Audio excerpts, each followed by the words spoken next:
All right, and talking about Ladi, he walks into the scene now with his crypto numbers, which I don't know if they're looking any better. Ladi made me feel good on Monday when I resumed, telling me that I have some kind of magic wand Yeah. that would just move Bitcoin back to at least 20,000. Yeah. But as we speak, It looks like the Bulls are on strike. You know, it's all what, about what has happened strikes to my right now. magic? We'll still be watching out for that magic because there's still that talk about some kind of Santa rally coming Oh, up, okay. at some point. All right. We'll be looking Okay. out for that. I'll be hopeful. But right now, it's still fear in this market. There are 29 points. That's talking about the sentiment in the total crypto space right now, 29.100. Quite an improvement for what we had, yesterday. Might be inching towards greed, at some point. We'll keep watching how that progresses. Let's look at the market cap today. We see it's $851.26 billion. That's the market cap for the total crypto space, Bitcoin and the altcoins. That's down 0.30%. We look at the volume traded in the total crypto space. If I can get that right there, $35.52 billion. That's down 5.37%. Bitcoin dominance sitting at 38.35%. We look at the price of Bitcoin this morning, $16,962. That's at 8 a.m. this morning. Lost that $17,000 level. And there we have it now at the market cap. We see price of Bitcoin now. We see it's lost that 17K level, $16,962, down 0.28%. And we see volume traded. Going to see quite an impressive volume we're seeing this morning, $19.65 billion for the volume traded in Bitcoin. Look at price of Ethereum now. That's 1,251. We see the 1,000 level holding strong, irrespective of what's happening in the market. Down 0.75% this morning. Volume low, $5.23 billion. That's volume traded in Ethereum this morning. Let's bring in Rume Ofi now, digital market analyst, bring us up to speed on what's happening. Hello, Rume. Hello, Ladi. Hello, Wow. Ladi.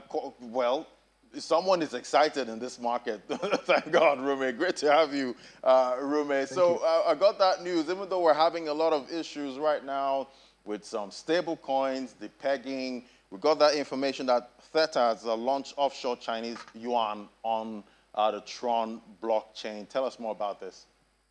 So, Ladi, I'm going to be very selfish in some of this conversation now because I mean well for my country. I don't have any other country anywhere. I only have Nigeria. So with the fact that China is doing this, I would love a situation whereby we also do ours. For example, China has been able to lead when it comes to CBDCs, which we also are leading in this part of the world. So I would like a situation whereby we also go in their route in certain things. So, for example, like this stablecoin, Tether is actually partnering with another company over there to come up with a stablecoin, and this stablecoin is going to be pegged 1:1 to the Chinese yuan, which make a lot of sense because the Chinese government is protecting its currency, which I think I believe this is the goal of the central bank, to protect our currency so that our currency could have some strength to be able to match the other big currencies over there. So this is a very good stuff to be done by the Tether, which is the stable coin. Rume, if I may, is the Chinese government in support of this launch? So this is it. This is it. I don't have any information specifically that says the Chinese government is the one backing, but the truth is the fact that they have a currency which is stronger now, and you can see from the oil perspective, some countries are already thinking, some of these big countries are already thinking of settlements with the Chinese yuan. So it's only logically correct that if your country's currency is being pegged to a certain stable coin as against the US dollar, which is not their indigenous currency, it is a welcome development. So you using stablecoin pegged to the yuan favors the yuan and the economy of China than the US, which we were very familiar with, petrodollar and all of those things. So now the fact that some people are taking settlements in the the Chinese yuan makes a lot of sense for a currency, a stable coin to be pegged to that, so that if there's an alternative, it goes back to them. So that's also where I'm looking at it from, and also looking at the situation whereby we can also have our stable coin pegged to the naira, right? Even though we have the e-naira, the Chinese have a digital yuan, which is also working there. So it's a win-win for them. So countries now are looking towards getting their own things work for them in terms of this digital payment, and I think it's a welcome development. Okay, so is it still going to be the same thing as having the, the e-yuan and the one that's now pegged, on the blockchain? They're both blockchain currencies, I believe. Yeah. So the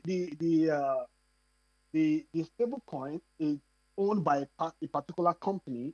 For example, Tether. We also have USDC, which is by Circle. So they are saying they are pegging their stable coin 1:1 to the UN. Is quite different from the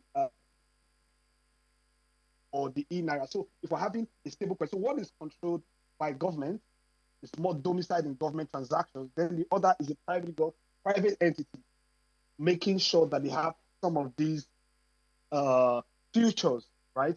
Pegging it to the particular currency, which means they are protecting the interest of that country, considering the fact that a lot of people in this space want to use a stable coin, Okay. right? Those inclined in the digital space will like to use a stable coin to do transactions rather than using an e-naira or a digital yuan, for example. So it gives them an alternative rather than if you're saying that, oh, this is controlled by government, or this is private, but it still relates to having to do with our currency getting stronger, makes a lot of sense.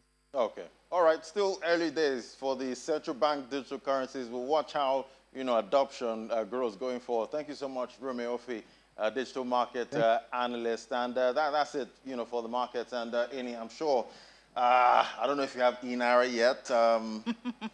Yeah, well, maybe, even if you did not have, with this limit on withdrawals, Maybe we jump to the e-naira. Yes, find a way to spend unlimited exactly. So maybe that's one way, and maybe that's one way the CBN is trying to push transactions and adoption, of the e-naira. But thank you so much, Ladi. Remember to talk to Juliana on the strikes for sure, on Business Incorporated, 1:30. Thank you. All right.